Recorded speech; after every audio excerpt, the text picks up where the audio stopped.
வணக்கம் அன்பு நேர்களே. மீண்டும் கிருஷ்ணா எஃப்எம் சேனல் வழியாக உங்கள் அனைவரையும் சந்திப்பதில் எனக்கு பெரும் மகிழ்வும் ஆனந்தமும். இன்னைக்கு ஒரு விழிப்புணர்வு பதிவு பற்றி தான் உங்ககிட்ட சொல்ல போகிறேன். அதாவது ஆன்லைன் சூதாட்டத்தினால தீக்குளித்து உயிரிழந்த புதுச்சேரி வாலிபர் தனது மனைவிக்கு வாட்ஸ்அப்பில் அனுப்பின அந்த ஆடியோ தான் ரொம்ப பெரிய தாக்கத்தை ஏற்படுத்தி இருக்குது அப்படின்னு சொல்லலாம். இதை பற்றி நான் ஏன் பேசுகிறேன் அப்படின்னா, நிறைய பேர் தன்னையே அறியாமலேயே இந்த சூதாட்டத்தினால பணத்தை விட்டுடுறாங்க. பணத்தை விட்டது மட்டும் இல்லாமல் தொடர்ந்து விளையாடணும் விளையாடணும்னு அப்படியே வந்துட்டு தோணிக்கிட்டே இருக்கிறதுனால அதையே விளையாடிக்கிட்டே இருந்து மீண்டும் மீண்டும் அதுக்குள்ளாரையே சிக்கி அவங்க ஒரு அதாவது தன்னையே இழந்து ஒரு சிக்கலில் மாட்டி அவங்க தன்னையே மாய்ச்சிக்கிறாங்க அப்படிங்கிறது தான் மிகவும் சோகமான ஒரு விஷயம்.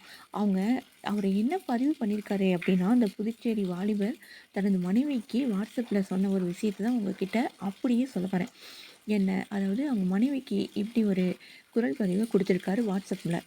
என்னை மன்னிச்சிடுமடி, என்னால் ஒன்றும் பண்ண முடியல, தூங்காமல் கண்ணெல்லாம் ரொம்ப மங்கலாக தெரியுது, உடம்பெல்லாம் போய் வீக் ஆகிடுச்சு மதி, நான் ரூ. 1 ரூ. 2 விடலை, கணக்கு பார்த்தா 30,00,000 ரூபாய்க்கு மேலே விட்டிருக்கேன், தப்பு தான், போதை மாதிரி விளையாடிட்டே இருந்துட்டேன், ஒரு நாளைக்கு 50,000 ஜெயிச்சாக்கா மொத்தம் 3 நாளில் நம்மக்கிட்ட இருந்து 2,00,000 ரூபா வெளியில் போயிடுது. அது எனக்கு புரியவே இல்லை, அது புரியாமலே விட்ட காசு பிடிச்சிடலாம், இந்த டோர்னமெண்ட்டில் அடிச்சிடலாம், அடுத்த டோர்னமெண்ட்டில் அடிச்சிடலான்னு பல டோர்னமெண்ட் விளையாடிட்டேன் மதி, கடைசி வரைக்கும் அவனுங்க எல்லாரும் நம்மளை வச்சு தான் செஞ்சானுங்கன்னு எனக்கு தெரிஞ்சிருச்சு, தெரிஞ்சும் விளையாடினேன், இப்போ கூட எனக்கு விளையாடணும்னு தான் தோணுது, அந்த அளவுக்கு அதுக்கு நான் அடிக்ட் ஆகியிருக்கேன், எப்படி தான் நான் அடிக்ட் ஆனேன்னு தெரியல, நான் உன்னை அந்த அளவுக்கு லவ் பண்ணேன் மதி, பசங்களை பார்த்துக்கோ, 2 அக்கௌண்ட்லேயும் கொஞ்சம் கொஞ்சமாக காசு இருக்கும், இப்போ கூட அந்த ஆன்லைன் டம்மி ஆப்பில் இருந்து 17,000 ரூபா உன் அக்கௌண்ட்டுக்கு தான் ரெடீம் பண்ணியிருக்கேன், அது திங்கக்கிழமை உனக்கு கிரெடிட் ஆகிடும், இடத்த விற்றுடு, நகையெல்லாம் விற்றுட்டு மதுரையில் உங்கள் அம்மா வீட்டுக்கு போய் செட்டில் ஆகிடு, ஏன்னா எங்கள் வீட்டிலலாம் யாரும் உன்னை அந்தளவுக்கு பார்த்துக்க மாட்டாங்க, என்னை மட்டும் மறந்துடாத மாதிரி அப்படின்னு உடைந்து அலறாரு அந்த குரல் பதிவில். 1.5 வருஷத்தில் வாழ்க்கை இப்படி மாறிடுச்சு, எப்படி ஓடி ஓடி சம்பாதிச்சேன் தெரியுமா, டிஸ்ட்ரிபியூஷனில் அப்படி இருந்தேன்னா இன்றைக்கி அந்த நெட்ஒர்க்கில் கேவலமாக இருக்கேன், என்னால் வேலையே செய்ய முடியல, அந்தளவு லட்சக்கணக்கில் சம்பாதிச்சேன், ஆனால் இன்றைக்கி என் மூளை வேலை செய்யலை, எல்லாமே மங்கி போயிடுச்சு, ஒரு காலத்தில் இந்தியன் மொபைல் டிஸ்ட்ரிபியூஷன் பேர் தமிழ்நாட்டுக்கே தெரியும், அந்தளவுக்கு என் பேரை ஃபேமஸ் ஆக்கி நான் வச்சுருந்தேன், ஆனால் இந்த ரம்மியில் நான் அடிக்ட் ஆனதுனால என்னால் பிஸ்னஸ் பண்ணவே முடியல, பசங்களை ஒழுங்காக பார்த்துக்க முடியல, ஒன்றை என்னால் பார்த்துக்கவே முடியல, என்னை விட்டு எல்லாமே போயிடுச்சு மதி, என்னால் என்னை மாற்றிக்க முடியல, எனக்கு இதை விட வேறு வழியே தெரியல மதி. அந்த ஐடியாவில் அதாவது சிம் கார்டு நிறுவனத்தை பற்றி சொல்லியிருக்காரு.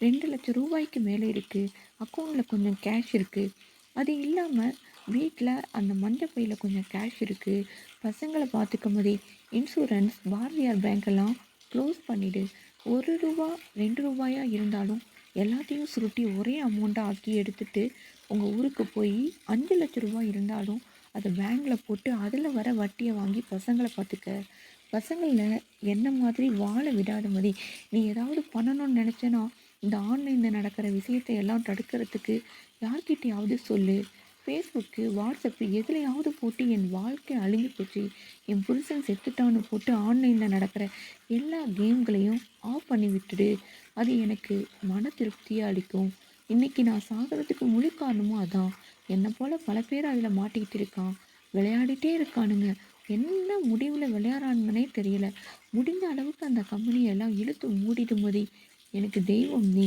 என் தெய்வத்தை விட்டு நான் போகிறேன், பாப்பாவை பார்த்துக்க மதி, பாப்பாவை கூட கூட்டிகிட்டு போகலான்னு தான் பார்த்தேன், அந்த காரியத்தை பண்ண தைரியம் இல்லை எனக்கு, அப்பா இல்லாமல் என் பொண்ணு எப்படி வாழ்வான்னு தெரியல, இந்த ஆவியெல்லாம் உண்மையாக இருந்தால் உங்கள் கூடவே தான் இருப்பேன், உங்களை பார்த்துக்கிட்டே தான் இருப்பேன், நான் எங்கே செத்து கிடக்கிறேனோ அங்கே தான் என் வண்டியும், சின்ன ஃபோன் பெரிய ஃபோன் ரெண்டுமே என் வண்டியில் தான் இருக்குது, சின்ன ஃபோனை பிரபு சார்கிட்ட கொடு, அவர் ஈஸி பண்ணி அதை அமௌண்ட்டை ஆக்கிடுவார், என்னை விட்டுருங்க சந்தோஷம், எல்லோரும் என்னை முட்டாள் பைத்தியக்காரன்னு என்ன வேணாலும் சொல்லட்டும் மதி, ஆனால் என்னால் முடியல, என் மைண்டு என்னை விட்டு போயிடுச்சு, எனக்காக ஒரே விஷயம் பண்ணு. இந்த ஆன்லைன் கேம் எல்லாத்தையும் தடுக்கிற மாதிரி முடிந்த அளவுக்கு எல்லா குரூப்லேயும் ஷேர் பண்ணிவிடு. என்னாலயாவது அது என்னதான் இருக்கட்டுமே, நான் கடைசியாக இருக்கட்டும். எனக்கு நானே கடைசியாக இருக்கட்டும். எனக்கு ஏதாவது சந்தோஷமாக இருக்கும்.